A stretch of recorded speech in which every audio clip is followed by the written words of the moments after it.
Bonjour à tous. Je vous rassure tout de suite, je ne vais pas parler de maladie.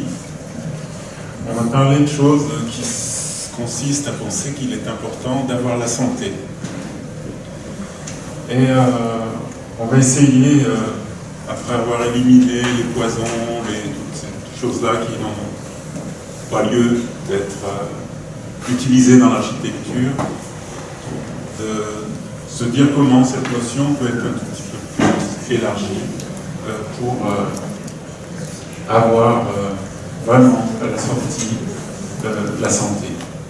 Alors la première chose que je voudrais dire, vous voyez que ce petit bonhomme, il est partagé en une petite bonne femme, on ne sait pas bien ce qu'il ou elle est. Il est partagé en deux parties, une partie blanche et une partie noire. Un cœur rouge, qu'on ne voit pas très rouge actuellement sur la diapositive.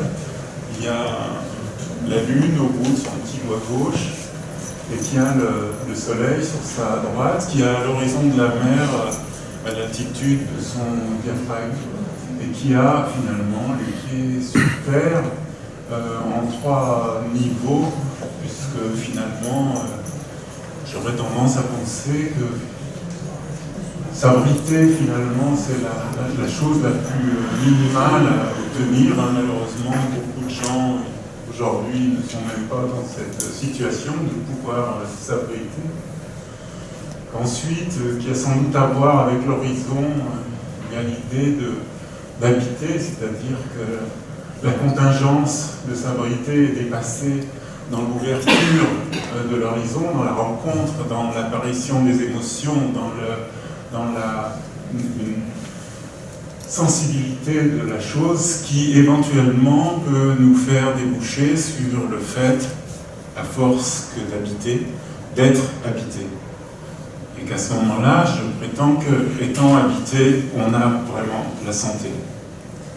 Donc ce parcours, cette montée, si on peut dire, on va bien sûr immédiatement la positionner dans le temps, puisque le temps se déroule, n'est-ce pas, entre le berceau et le cercueil.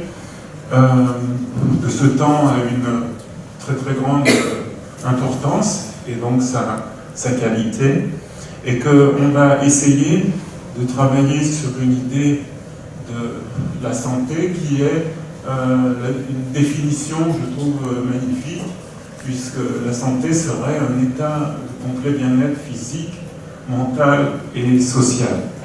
Donc, si vous voulez, ces étages, en quelque sorte, de santé sont extrêmement importants à mettre en place, et que je remplace immédiatement le bonhomme ou la bonne femme planté comme ça sur ce dessin par, comme sur la partie droite de ce petit schéma, le passage de l'individu à la collectivité terrestre, puisque nous habitons 7 milliards, nous avons 7 milliards de voisins, aimables ou non aimables.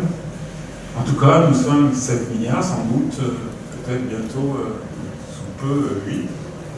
Et que cette question-là doit se poser aussi à ces échelles-là, puisque vous n'êtes pas sans savoir que sur ces 7 milliards, 1 milliard d'habitants n'ont pas accès à l'eau potable. Vous savez très bien que un certain nombre sont à peine nourris, et que c'est des bizarreries contemporaines, qu'il y a une espèce de contrepoint étrange à la puissance à laquelle nous avons accès.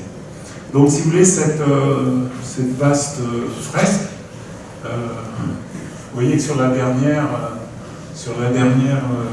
image, en bas à droite, au lieu de mettre aménagement de la planète, j'ai mis ménagement, parce qu'on sait, vous savez, il y a une fête tous les ans qui nous donne la date à partir de laquelle on a dépensé l'ensemble des ressources si tout le monde consommait comme nous.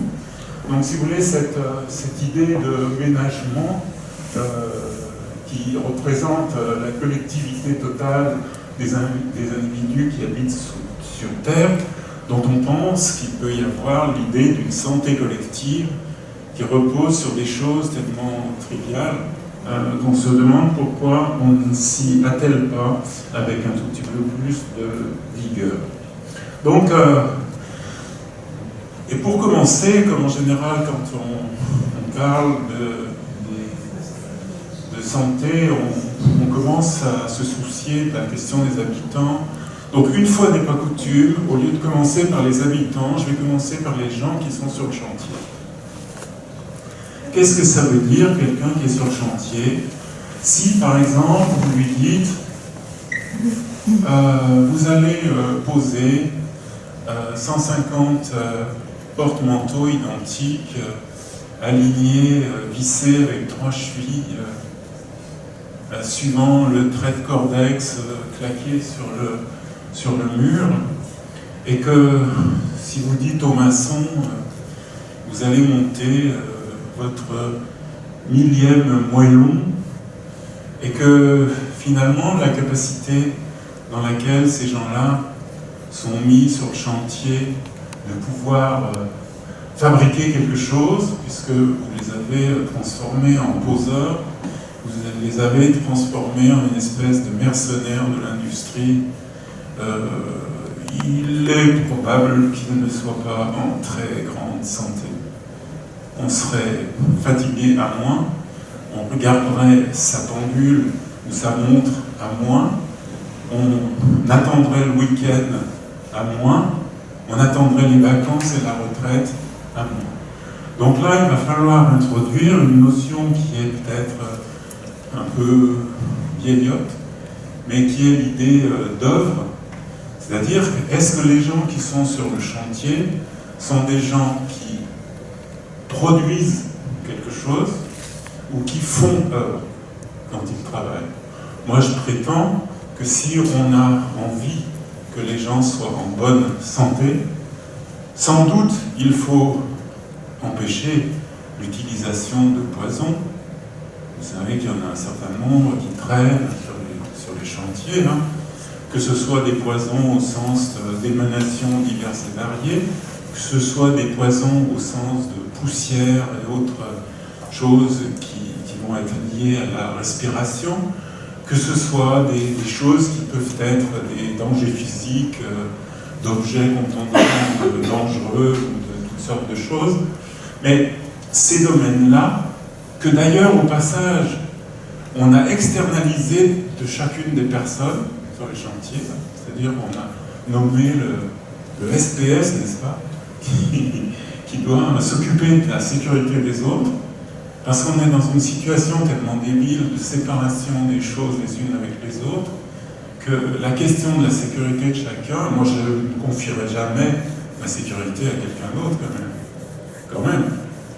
C'est-à-dire qu'on n'a pas cette dignité qui consiste à ce que chacun porte sa propre sécurité, parce que les personnes qui sont sur le chantier ont été déshabillées de leur possibilité d'intervention, de leur capacité d'initiative, de leur capacité d'invention. Vous savez qu'on sépare outrageusement la question du travail manuel et la question du travail intellectuel. Quand on échoue à l'école, on est bien bon pour être maçon. Donc, c'est des choses qui sont absolument scandaleuses, révoltantes, et qui va bien falloir finir par changer. Donc, si vous voulez, si vous donnez à faire des choses difficiles, des choses amusantes, des choses étonnantes, c'est mieux que si vous en êtes à planter sur le mur votre 1000e moellon, de faire sur l'enduit votre énième hectare de kilomètres carrés. Donc ça veut dire, si vous voulez, que déjà la diversité, la possibilité pour les gens qui travaillent sur le chantier de fierté est extrêmement importante pour la santé, leur propre santé. C'est-à-dire que si ils amènent leurs gamins le dimanche pour leur montrer ce qu'ils ont fait sur le chantier, il est bien évident que c'est tout à fait une autre atmosphère que s'ils ont envie de se barrer, pour parler clair. Donc, si vous voulez, cette chose-là, est extrêmement importante. Ça veut dire que vous considérez qu'au bout de chaque truelle, il y a un cerveau. Vous considérez qu'au bout de chaque pinceau, il y a un cerveau. Et que la mutualisation de l'ensemble de ces cerveaux peut faire quelque chose autrement plus puissant et plus intéressant qu'une espèce de vision où il y aurait celui qui aurait le cerveau, il y aurait celui qui aurait la main, il y aurait celui qui aurait les finances, il y aurait celui, etc., dans une espèce d'éclatement total du travail qui a toutes les peines du monde, naturellement, à faire œuvre. Donc ce travail-là, le charpentier, vous lui donnez des trucs bizarres, vous autorisez, vous permettez, puisque vous en avez le pouvoir, qui donne des idées. C'est très très important que les gens qui sont sur les chantiers puissent faire part de leurs idées. Vous n'allez quand même pas les réduire au fait qu'ils sachent taper avec un marteau. C'est très bien de savoir taper avec un marteau, mais vous ne pouvez pas passer votre vie à ça. Il faut parcourir, si je puis dire, toutes les capacités de la personne, jusqu'au fait que l'architecte peut aussi se saisir du marteau, et jusqu'au fait que la personne sur le chantier peut apporter une idée. Et ce mélange-là, qui va donner des choses, par exemple sur ce chantier-là, c'est le charpentier qui a eu l'idée de cette coque de bois, c'est parfait. Ça veut dire qu'il va la faire avec un entrain tout à fait phénoménal, incomparable dans sa tête, dans son bien-être d'humain, radicalement différente que s'il est là, chargé, comme on dit ce mot horrible qui devrait être censuré définitivement, d'exécution. Le mot exécution a une consonance absolument terrifiante, et que si vous lui dites, alors parfois c'est lui qui a l'idée, parfois c'est vous, on discute, on échange, et on fabrique. Donc ça veut dire, si vous voulez, que ce travail-là, ça peut être, voilà, on va inventer ensemble tel et tel système de plancher. Vous voyez, là, c'est le plancher en question posé. On va imaginer une manière de cintrer les choses pour faire un plafond, en sachant qu'on n'a pas beaucoup d'argent pour le faire, parce que la plupart des projets se font avec assez peu d'argent.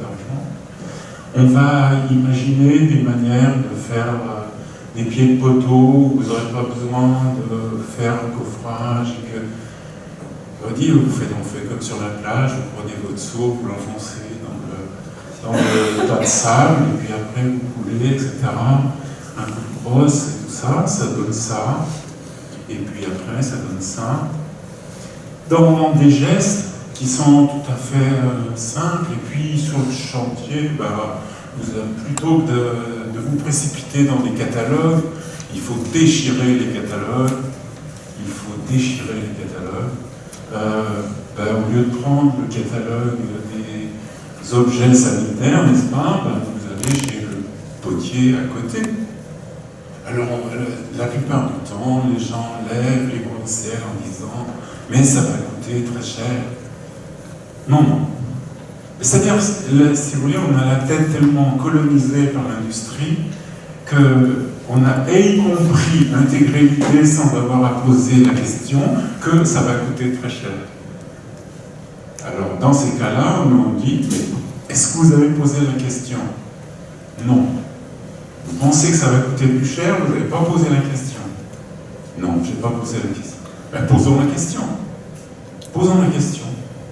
Résultat, ce lavabo-là a tout à fait le prix d'un lavabo industriel.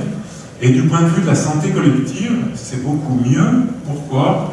Parce que le potier du coin ne spécule pas à la bourse, parce que il réagit comme vous et moi, c'est-à-dire il paye ses impôts, il envoie ses gamins à l'école, s'il y a une merdouille sur le chantier, il n'envoie pas ses avocats, il vient la régler.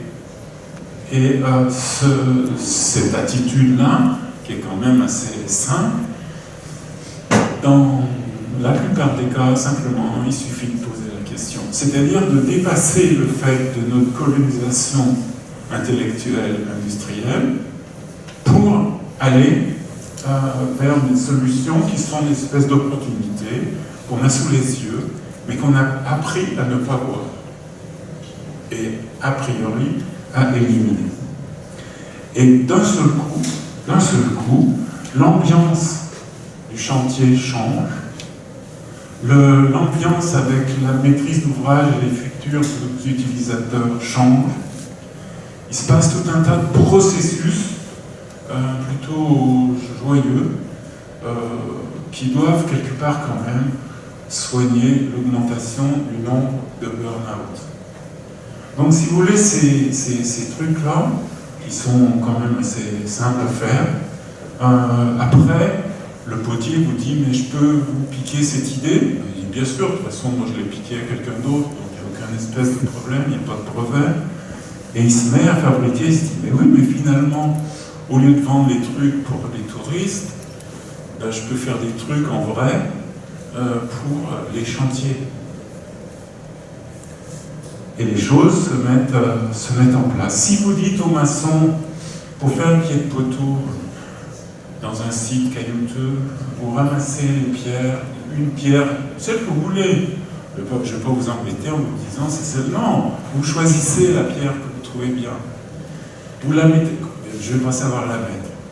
Il vous dit ça, hein, mais je ne vais pas savoir choisir, je ne vais pas savoir la mettre. Parce qu'on ne lui a jamais demandé de choisir. On ne lui a jamais demandé de la mettre en place. On dit non, tu la mets comme tu veux, tu la choisis comme tu veux. Et simplement, tu sais que voilà, le tu n'est pas une chose de familiarité, c'est un truc d'affection. C'est pas tout à fait pareil. Hein, voilà.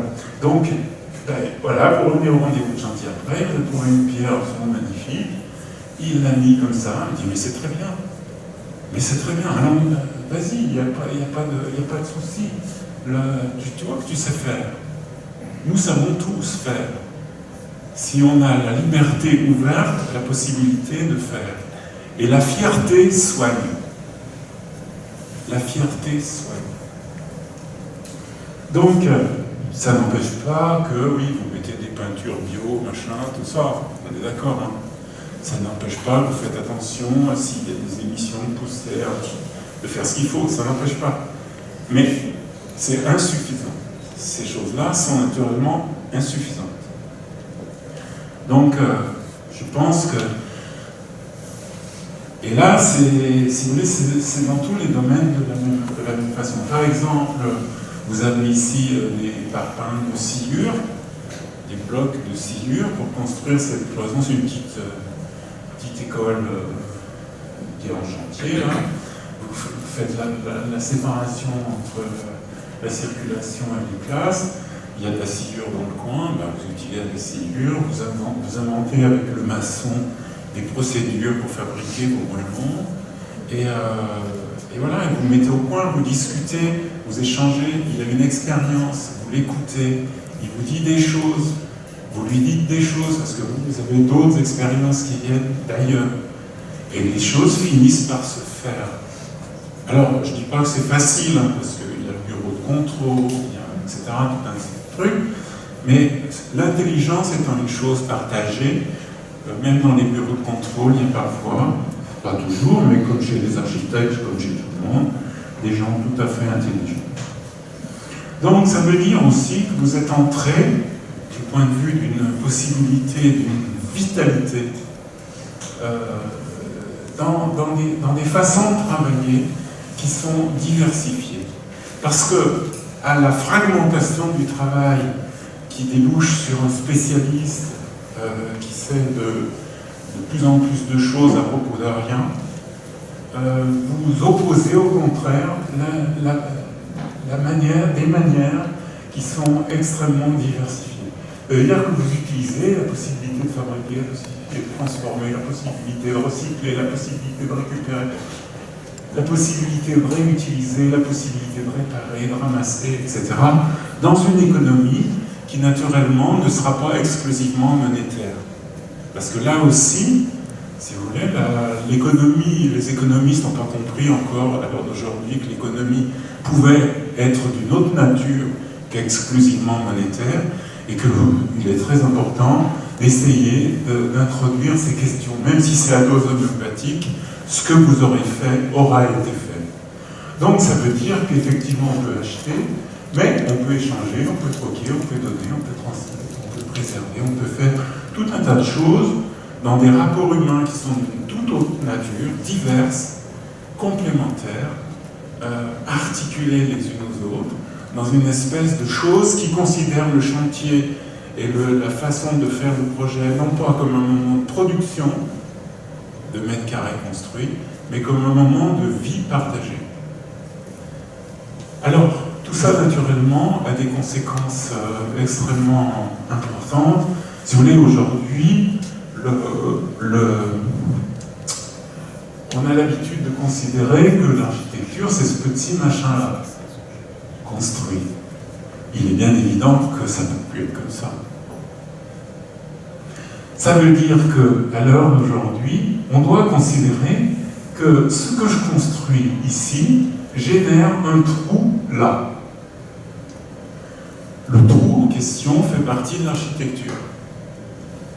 Et que quelque part, entre ce trou et cette bosse qu'on construit, il y a des flèches bleues qui vont être liées à toutes sortes de déplacements.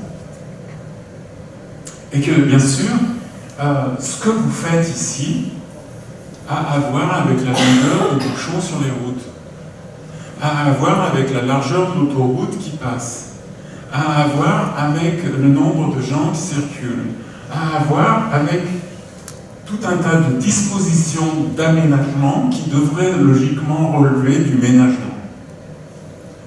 Donc, ça veut dire que vous pouvez élargir une route de deux façons, soit en la faisant passer de 4 voies à 6 voies, ça c'est la façon la plus bête, soit en diminuant les raisons de la prendre. Ça c'est nettement plus malin.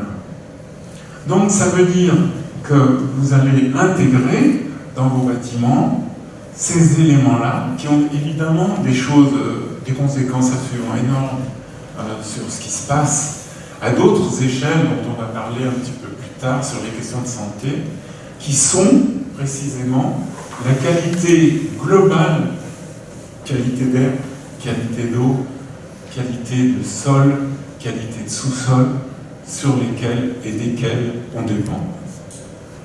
Donc ça veut dire, si vous voulez, que si vous, ici, vous vous trouvez avec, actuellement, sur les routes, sur les trains, sur tout transport confondu, la moitié des tonnes kilomètres transportés relèvent du bâtiment. Donc quand vous choisissez un carrelage, s'il vient d'Italie, c'est pas pareil que s'il vient des monts de quelque part dans le Massif central. C'est pas pareil que s'il vient encore plus près des Cévennes, ou c'est pas pareil s'il est fabriqué quelque part dans Montpellier. Donc ça veut dire, si vous voulez, que ces choses-là, dans la conception que vous avez de votre bâtiment, sont aussi importantes que ce que vous essayez d'élaborer sur ce petit bidule, qui est vraiment une petite chose, dont les conséquences lointaines sont absolument énormes. Dans l'autre sens, naturellement, c'est exactement l'inverse, puisque un jour ou l'autre, dans 20 ans ou dans 5000 ans, le petit bidule que vous avez fait deviendra un tas, quelque part, qui va peut-être intéresser les archéologues. Donc vous pouvez leur faire des farces, mettre des faux trucs pour les mettre sur des fausses routes, donc ça on est d'accord, mais si vous voulez, ce retour-là, il est bien évident qu'il fait partie du travail de projet et doit être pensé. Parce que nous sommes 7 milliards. Le temps où nous étions 1 milliard est loin finalement. Pas tant que ça, mais quand même un peu loin dans notre imagination, c'est sûr. Donc si vous voulez, ces choses-là qui vont avoir des conséquences atmosphériques énormes, des conséquences hydrauliques énormes. Si l'eau coule sur du goudron, aucun écrevisse n'y survit. Il n'y a plus d'écrevisses en France. pratiquement plus. Donc ça veut dire, si vous voulez, que le rapport au vivant, il passe certes par ce qu'on étudie sur cette chose-là, mais il parle aussi de ce qu'on étudie ici, et ce qu'on étudie là, sur l'origine des choses qu'on choisit. Donc, on va essayer, si vous voulez, de faire des choses un petit peu décalées, quoi. Par exemple, ça, c'est le planning pour la construction d'un lycée. Alors, c'est le terrain, c'était pour un concours de lycée, ce truc-là. Donc ça, c'est le terrain en couple, c'est une plaine, un nord Saint-Étienne. Ça, c'est le tracteur qui sème. Ça, c'est le blé qui pousse. Ça, c'est la moissonneuse qui fait des bottes. Ça, c'est les bottes gerbées en meule. Et puis ça, c'est la construction du lycée. Donc, ça fait partie du planning. Et qu'il n'y a pas... Le paysan se paye avec les graines. Vous récupérez la paille. Vous lui donnez la jouissance du terrain pendant un an. Il est tout à fait content. Il trouve sa part. Vous trouvez la vôtre. Et vous êtes moins dépendant, n'est-ce pas, voilà. Donc, si vous voulez, ces choses-là, qui sont des choses tellement simples, qui vont faire dégringoler complètement le nombre de tonnes-kilomètres dont je parlais initialement, sont extrêmement faciles à mettre en place. Vous pouvez, par exemple, cet exemple, un escalier, vous pouvez utiliser des bois dont personne ne veut, le papier en veut pas, c'est des bois d'éclaircie hein, chez nous. Voilà, quand une forêt croît, à un moment donné, on coupe des bois qui sont à peu près 15 cm. N'importe quel charpentier vous dit que c'est inutilisable, sauf que c'est pas vrai. Donc là, c'est vous qui lui dites alors non, mais c'est pas vrai, c'est simplement une routine que vous avez, on peut tout à fait bien s'en servir. Vous avez une tuilerie à côté du chantier, vous récupérez des déchets de tuiles et vous faites le plafond des bureaux, n'est-ce pas, façon tuiles cassées, fond de coffrage, tuiles cassées, pas de peinture, etc. Le tas de déchets à côté qui diminue, n'est-ce pas, parce qu'il ne sait pas quoi en faire, la fabrique de tuiles. Vous êtes dans une région de vigne, ça a failli se faire, ça s'est pas fait. Bon, vous savez comme moi qu'il y a beaucoup de projets qui foirent. Donc ici, des secs de vigne, le maire était désolé de la quantité de secs de vigne, parce que si vous voulez, le débouché du manche de tire-bouchon pour le sec de vigne est absolument insuffisant. Donc on m'a dit, on a des secs de vigne, et ben on va faire des gîtes à araignées. Parce que, bon, les araignées, on s'en préserve à l'intérieur, d'accord, mais à l'extérieur, non, parce que si vous voulez, si vous avez des araignées, les équilibres d'insectes vont mieux se faire, et tant qu'à faire se peut, avec d'autres éléments de la vigne qui sont les sarments lors de la taille, et les rafles de raisin, vous étudiez le truc pour faire des moellons. Donc, si vous voulez, le travail est relativement facile. Donc, enfin facile. Pas tant que ça, parce que si vous voulez, quand vous parlez à certaines personnes comme je vous parle, il y en a qui lèvent les bras au ciel en disant il est fou. Non, il est normal, hein. C'est eux qui sont fous. De cette espèce de furie consommatrice relève vraiment de la folie. Donc, ça veut dire que vous êtes à côté de la rivière, vous allez ramasser votre sol dans le patio, vous êtes à côté de la Loire, vous ramassez les poignets ici dans la Loire, vous êtes à côté de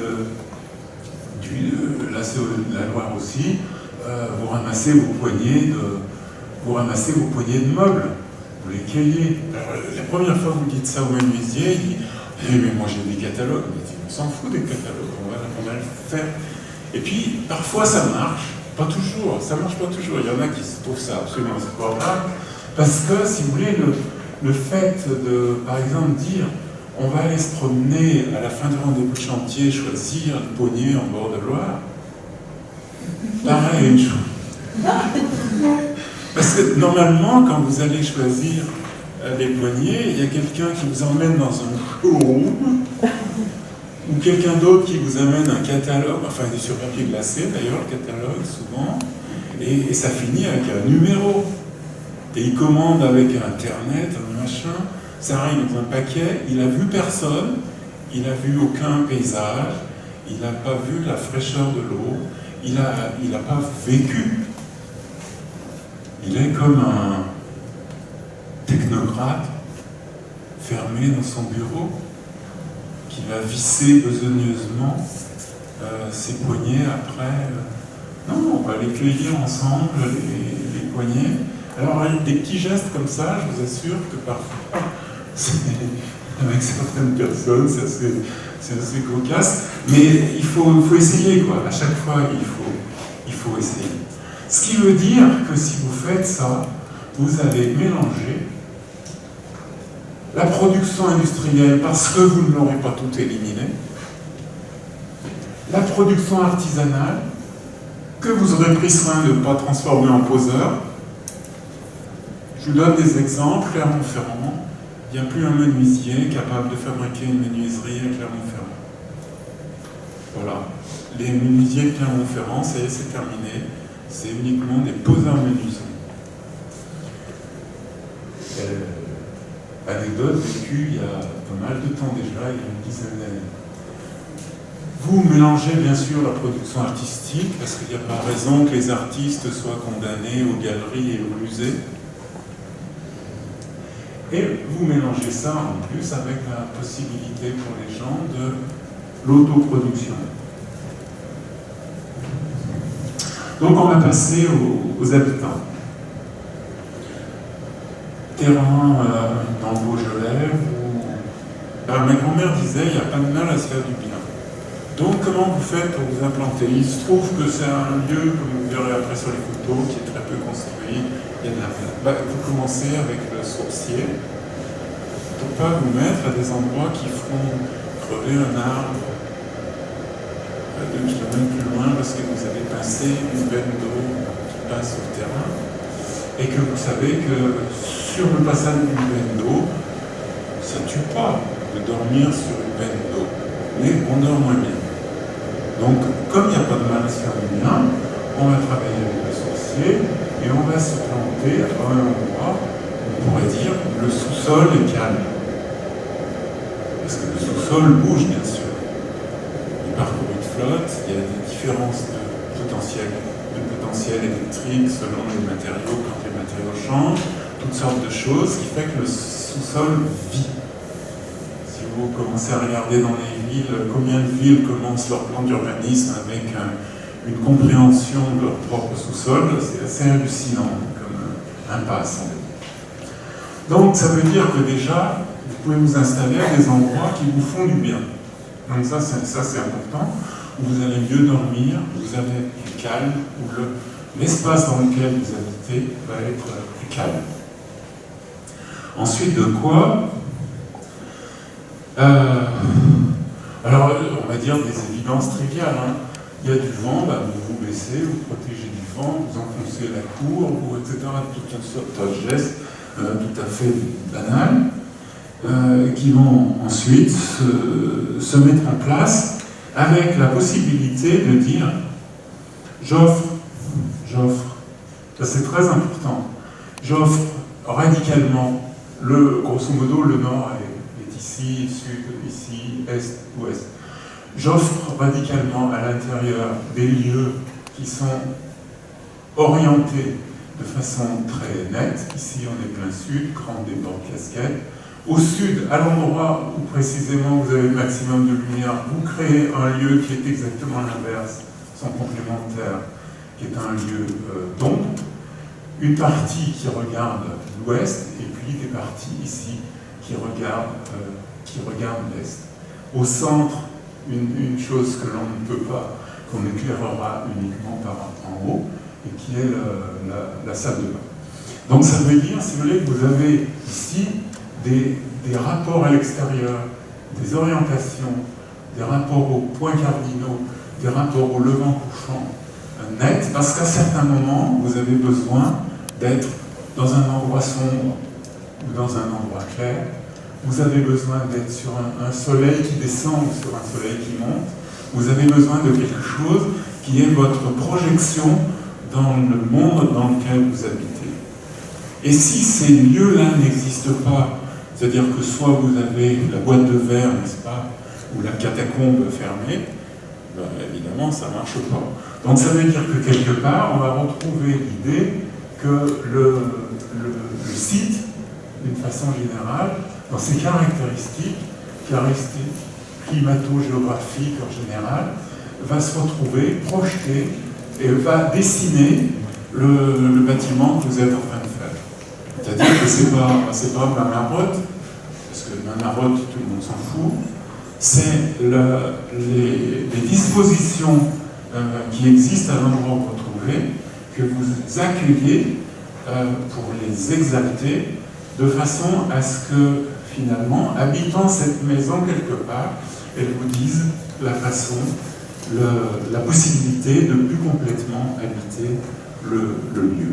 Donc on se retrouve, si vous voulez, bon, des fois il neige, on se retrouve avec des choses qui sont très caractérisées, qui sont très différenciées, et qui vont...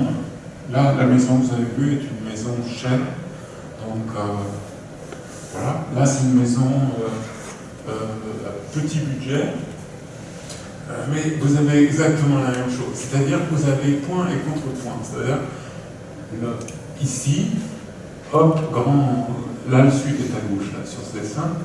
La grande ouverture, ici, endroit plus préservé, vue fuyante.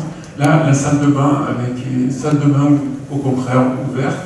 Et puis, quelque part en haut, n'est-ce pas, des chambres qui vont être, voilà la simplicité de ce plan, pardon, et être dans une coupe telle que finalement, vous imaginez bien que l'atmosphère, ça c'était des dessins d'esquisse, hein, des grabouillas d'esquisse, le séjour qui est ici, les services qui sont là derrière, et la chambre qui va être plutôt orientée vers le haut. Vous verrez dans le projet final, c'est pas tout à fait comme ça. Ça finit de cette façon-là, avec, vous voyez, le séjour, avec les chambres, où la vue d'un côté sud est très plongeante, pour pas être de même nature que celle du séjour, et là, au contraire, le trou est une espèce de grande fente dans la toiture, avec une porte coulissante sur une paroi inclinée, qui va permettre d'avoir des sensations de protection. Vous voyez là, le couloir de distribution, des sensations de protection et d'ouverture.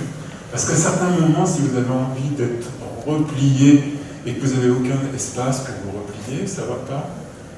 Si à d'autres moments vous avez envie d'ouvrir complètement et que vous n'avez pas les espaces pour faire ça, ça ne va pas non plus. Vous voyez, la maison de Miss Van der Rohe tout en vert est parfaitement inhabitable.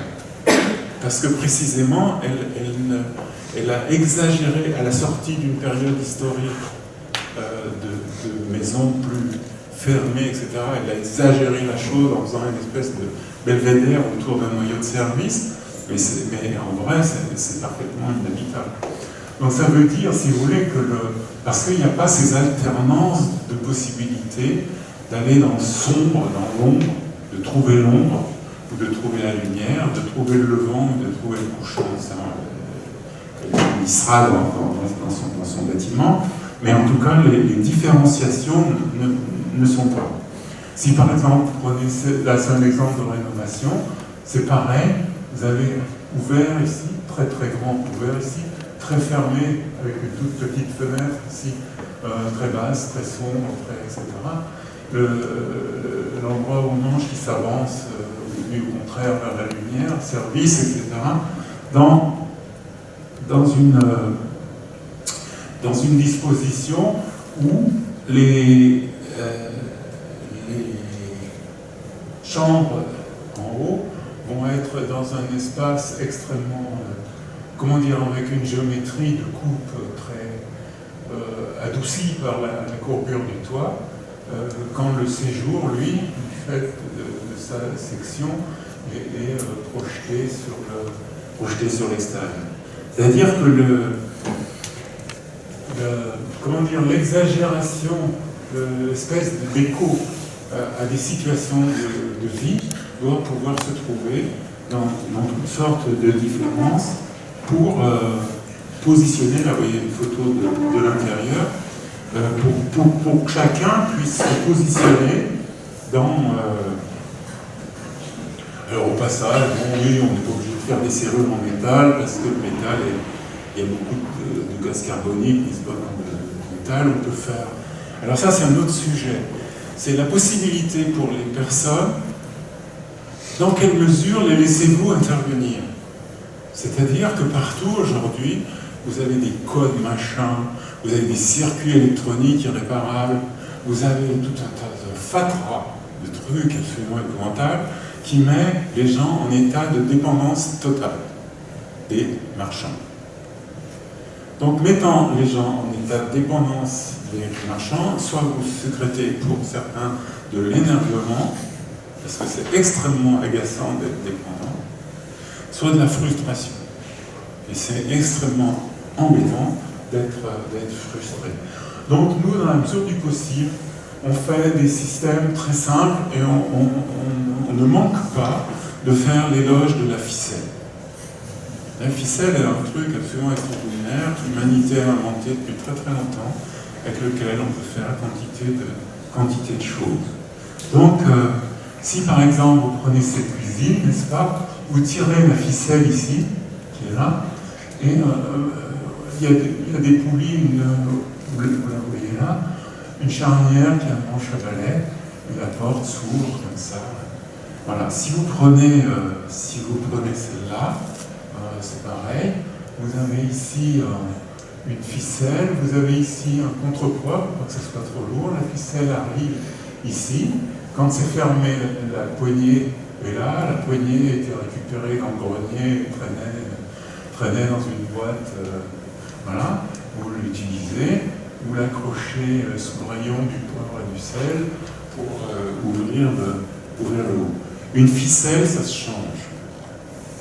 Alors, vous allez dire, bon, mais qu'est-ce qu'on fait en matière de logement collectif? Alors, moi je vais vous avouer un truc, du logement collectif, on n'en a jamais fait.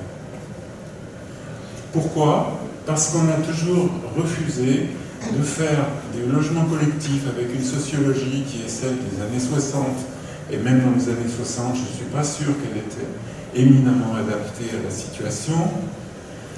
Vous avez des programmes absolument pas possibles, sociologiquement pas possibles, quand vous examinez un petit peu comment sont organisées la population autour de vous.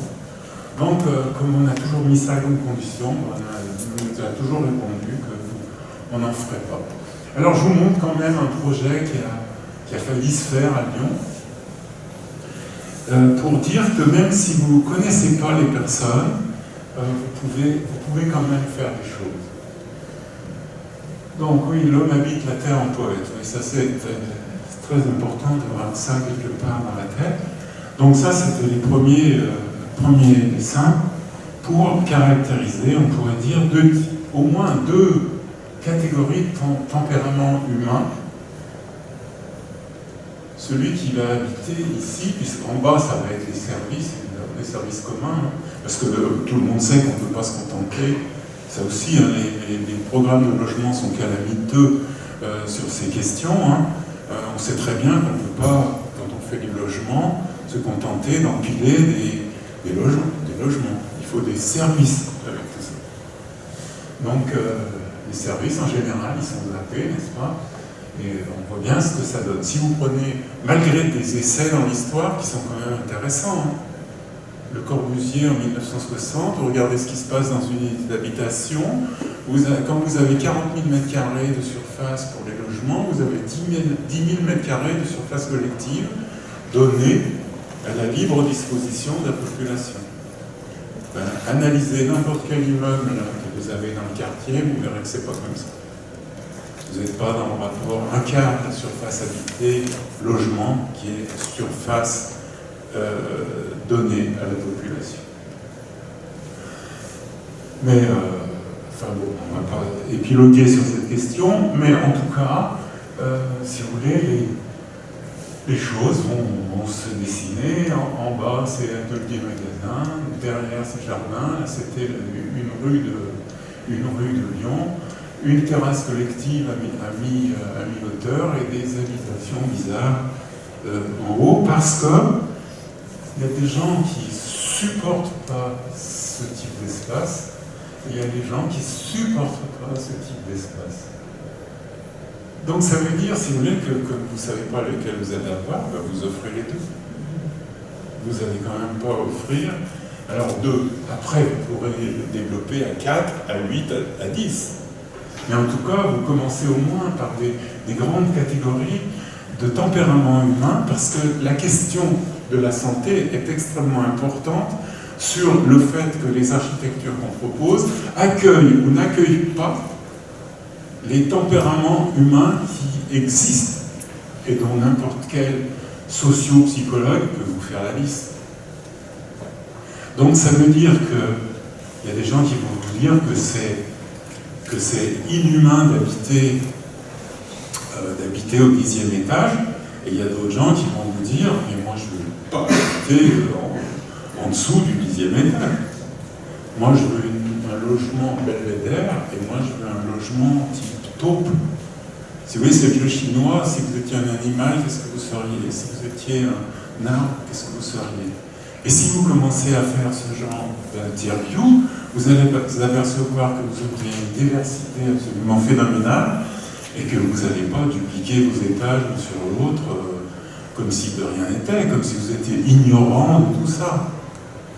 Donc ça veut dire, si vous voulez, que la possibilité d'accueil, vous pouvez avoir des structures où vous êtes, on pourrait dire, rigide dehors et mou dedans, rigide dehors et rigide dedans, etc., etc., dans tout un tas de richesses de combinaisons qui est tout à fait possible, on vient de pas me dire que c'est impossible, de mettre en place. Mais la systématisation industrielle couverte d'une soi-disant rationalité qui confond rigueur et raideur, parce que la plupart du temps on confond rigueur et raideur, on déguise en rigueur ce qui n'est que de la raideur, et que ces disponibilités-là, cette ouverture-là, elle est facile à mettre en place. Donc là, vous voyez la structure de construction, voilà, qui sont simples, à l'intérieur desquelles on met des gonfles de toutes sortes. Ça vous donne un immeuble, n'est-ce pas, comme ça. Bon, qui ne s'est pas fait, hein, je vous rassure. Mais si vous voulez, vous vous rendez compte de l'état de crispation intellectuelle dans laquelle, parce de la capacité dans laquelle on est de simplement percevoir que les rapports des gens à leur habitacle, si on peut appeler ça comme ça, est extrêmement différent, et qu'il y a quand même si on ne les connaît pas, parce qu'on n'est pas dans une situation de logement participatif, par exemple, où là on les connaît, on peut offrir une diversité qui fera que chacun trouvera son endroit, son lieu, son bien-être, son contentement, son anti-burn-out. Donc, si vous voulez, là la rationalité, la prétendue rationalité, qui est en fait des techniques de uniformisation propices à faire le lit d'une certaine industrie, qui n'est pas du tout rationnelle du tout, hein, parce que si vous commencez à poser des questions, faire des travaux de sociologie et tout ça, vous ne débouchez pas du tout là-dessus. Hein. Pas du tout. Donc ça veut dire, et puis quand vous commencez à présenter ces trucs-là, au maître d'ouvrage, bon, il est le fort au ciel. Ça fait 30 ans, il n'a jamais commandé des trucs comme ça. Mais on tient bon, on ne désespère pas. Mais quand vous en parlez avec un public, entre guillemets, tout public, il vous dit, ça peut être comme ça. Mais oui, ça peut être comme ça. Mais bien sûr, ça peut être comme ça. Donc ça veut dire, si vous voulez, que pour raccorder au sujet de la journée, ce monsieur-là qui fait un enduit-terre sur un mur en terre, un vieux mur en terre de la région, il n'aura pas la maladie du ciment et il aura peut-être il aura d'autres choses, d'autres problèmes. Mais en tout cas, si vous voulez, il est dans une espèce de contentement sensuel extrêmement nécessaire. Ça, c'est très important parce que la plupart des matériaux industriels n'ont aucune sensualité. Alors, je ne sais pas si vous vous êtes demandé un jour la raison de cette absence de sensualité, mais je pense que ça vaut le coup de se poser cette question. Pourquoi on est si frigide? Donc, voilà. Donc, vous faites le toit, vous réparez la terre avec la terre. Ce qui veut dire que, du point de vue de la santé, on va se retrouver dans des systèmes où le milieu sera moins agressé. Je dis moins, je ne dis pas non agressé. Parce que même avec de la terre, vous avez des problèmes, pour le petit gars qui le fait, des problèmes de poussière, etc., qu'il faut... Voilà, il peut y avoir un peu de chaud, de la chaux ça brûle. C'est pas, on ne peut pas dire pas agressé, on peut dire simplement moins. Et si vous ajoutez, si j'ose dire, ce moins avec le fait qu'il est content, parce que c'est agréable de pitrouiller la terre, y compris avec ses mains, eh bien c'est tout bénef, quoi. Pour son bien-être. Et pour le bien-être des habitants, on ne parle même pas, parce que ça va de soi. Moins de poison, moins de... Voilà. Donc, vous ramassez des bouts de bois, vous ramassez des cailloux, oui, vous ramassez aussi il y a aussi du carrelage. Mais si vous voulez, déjà, vous avez une bonne partie qui va être faite avec... Voilà, par rapport au tableau que je vais vous montrer un tout petit peu avant. Donc ça veut dire que vous allez diminuer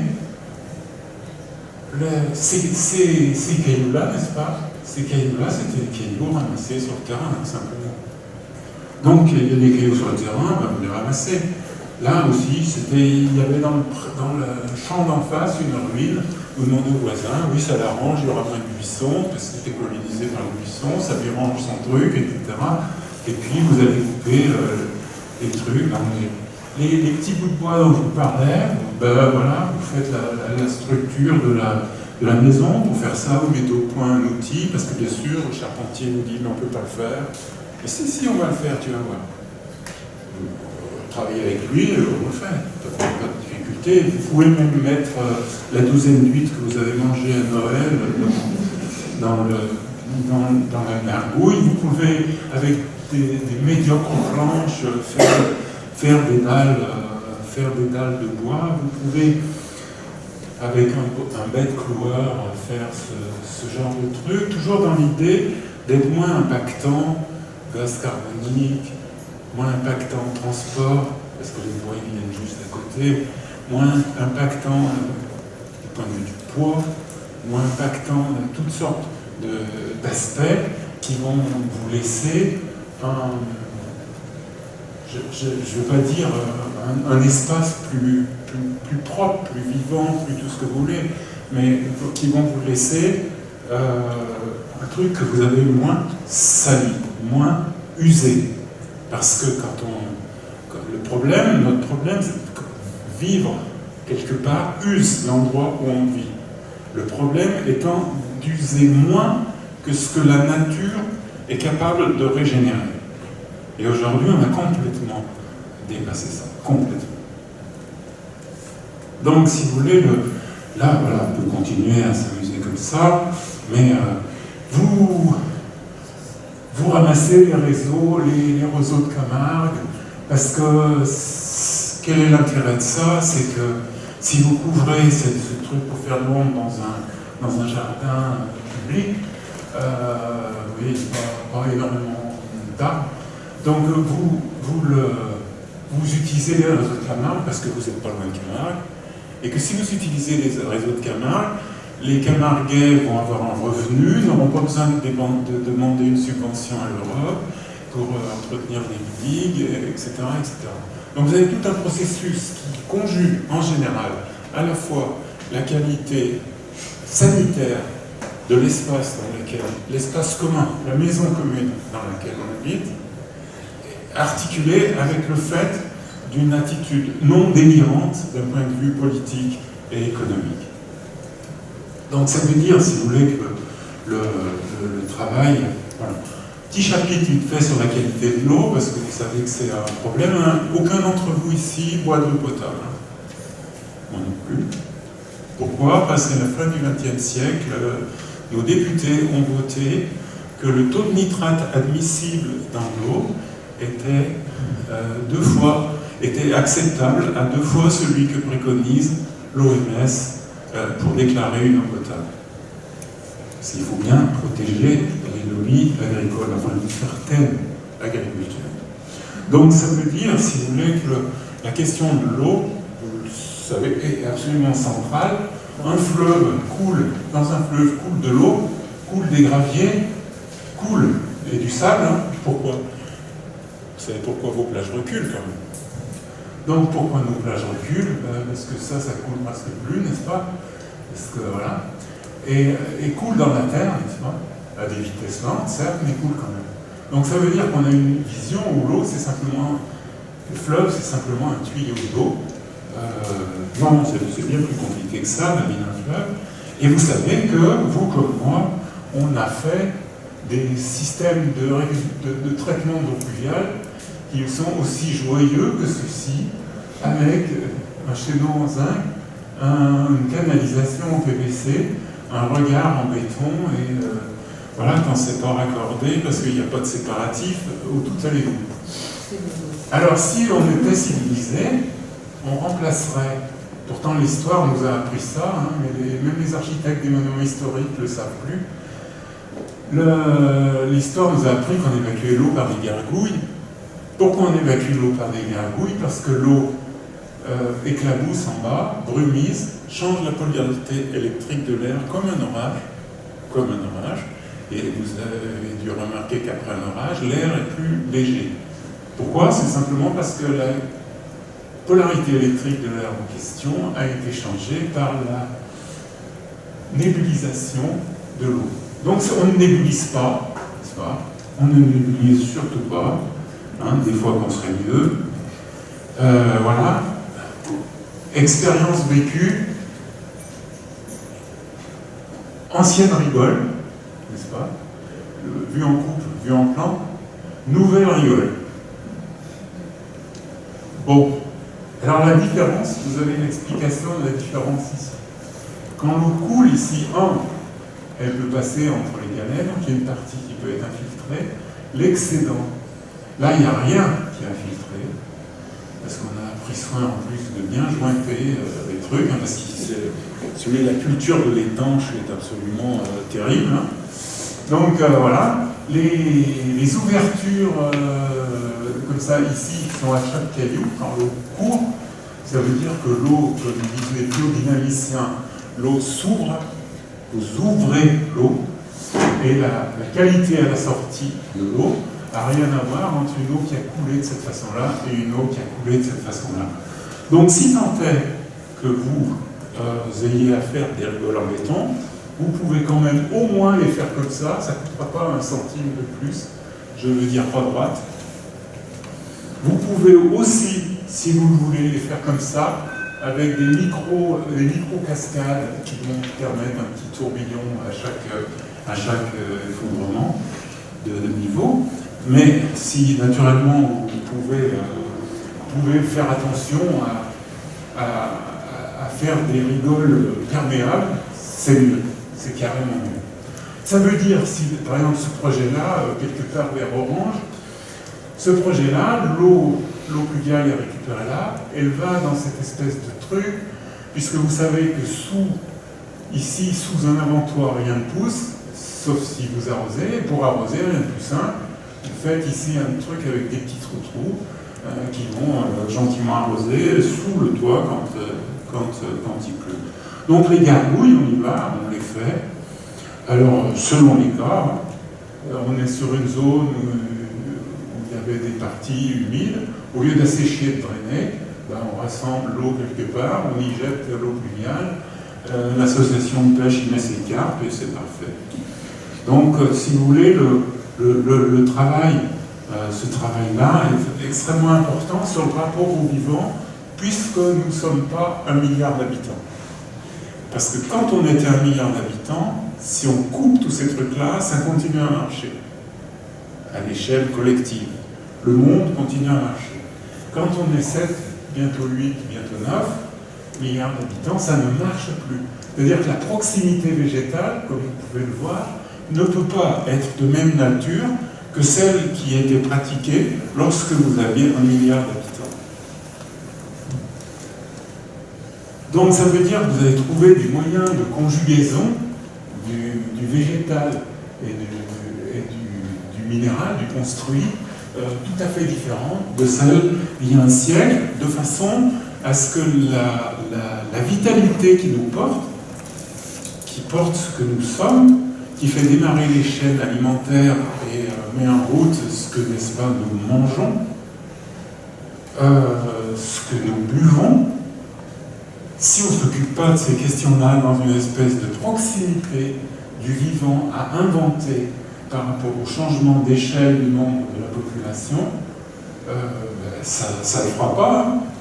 Ça ne le fera pas. Donc ça veut dire que vous avez un immeuble, vous faites un jardin au pied, ça c'est plein de terre, hein, sur 2 mètres, c'est sans fond, de façon à ce que les racines puissent continuer, hein. C'est un pot de fleurs sans fond, c'est juste pour que les chiens ne peuvent faire pipi dedans, hein. En ville, on est en ville, hein. Et pour vous donner une idée, la végétation ici, comme ça, qui va climatiser les bureaux qui sont là, elle a monté d'1 étage par an. En 4 ans, c'est un immeuble de 4 étages, on monté au sommet. Et si vous voulez, comme instrument de réglage, plutôt que d'avoir un circuit électronique, il y a un sécateur sur le bureau des gens, et si la végétation, on n'a pas le droit de couper les branches maîtresses, bien sûr, mais si c'est un peu trop sombre, on coupe quelques branches secondaires, tertiaires, etc., et ça marche très bien. Donc ça veut dire, si vous voulez, que toutes ces choses qui vont créer des milieux, alors parfois des milieux pauvres, hein, comme par exemple ici, des milieux extrêmement pauvres, sur faible épaisseur, vont permettre des démarrages du vivant qui sont extrêmement importants à aménager. Aménager plutôt. On permet qu'ils existent, on ne les crée pas. Hein. Voilà, le vivant a ce site particulier qu'on est incapable de créer. Hein. On l'aide un petit peu et gentiment il démarre tout seul. La chose étant dite, si vous travaillez à l'échelle urbanistique, sur les questions, n'est-ce pas, vous savez comme moi que les pharmacies ont des enseignes terrifiantes qui vous font j'allume pas sur le plafond de votre chambre. Voilà. La rivière a été transformée en égout. L'eau pluviale et l'eau sanitaire va ici. Ça, naturellement, le fond n'est pas étanche, la station d'épuration en aval est débordée au moindre orage amont. Ici, vous avez des goudrons pas possibles, vous avez des bétons désactivés pour être élégants, n'est-ce pas, sur les trottoirs. Enfin, un système qui marchait quand les villes avaient 40 000 habitants. Mais qui ne marche plus. Là, par exemple, Saint-Étienne, c'est 400 000 habitants. Agglomération, 400 000, commune, 200 000, ça ne marche plus. Ça ne marche pas. Donc, qu'est-ce qu'on fait? On remet la rivière à l'air libre. On installe le tout à l'égout, il serait temps. Les eaux pluviales vont dans la rivière, ne vont pas naturellement dans les égouts. On plante massivement. On dégoudronne les villes, on fait l'éloge de la boue, mais vous savez comme moi que par exemple quand vous expliquez à des parents dans une école qu'il faut pas goudronner la cour. Parce que, ceux qui sont à l'arrière des goudronneuses attrapent des maladies professionnelles plus ou moins cancéreuses, plutôt plus que moins. Voilà, mais bon, c'est pas grave. Hein. Donc, ça veut dire que, si vous voulez, le dégoudronnage généralisé, il est très important pour la qualité. Naturellement, vous avez fermé toutes les piscines, puisqu'on peut à nouveau se baigner dans la Loire si vous faites ça. Actuellement, on ne peut plus. Hein. Voilà. Le Rhône, par exemple, est bourré de pyralène. On ne peut même plus bouffer les poissons qu'on peut éventuellement y pêcher. Les terrasses sont habitées, bien sûr. Beaucoup de choses sont plantées. Il y a des amortisseurs hydrauliques de partout pour ralentir. Hein. La salle de bain du haut alimente la chasse de celui du bas. Il n'y a plus de tramway qui finalement continue son champ. Les lumières, vous avez dû remarquer, sont basses, c'est-à-dire on n'éclaire pas les étages privés, on éclaire que l'étage public. Ça paraît quand même assez simple. Et on se retrouve avec, si vous voulez, au cœur des questions d'architecture et d'aménagement qui placent à la fois tout un tas de dispositions pratiques et évidentes à traiter, mais qui les articulent sur le fait qu'une architecture, si elle n'est pas une poésie vivante, il n'y a pas lieu de la réaliser.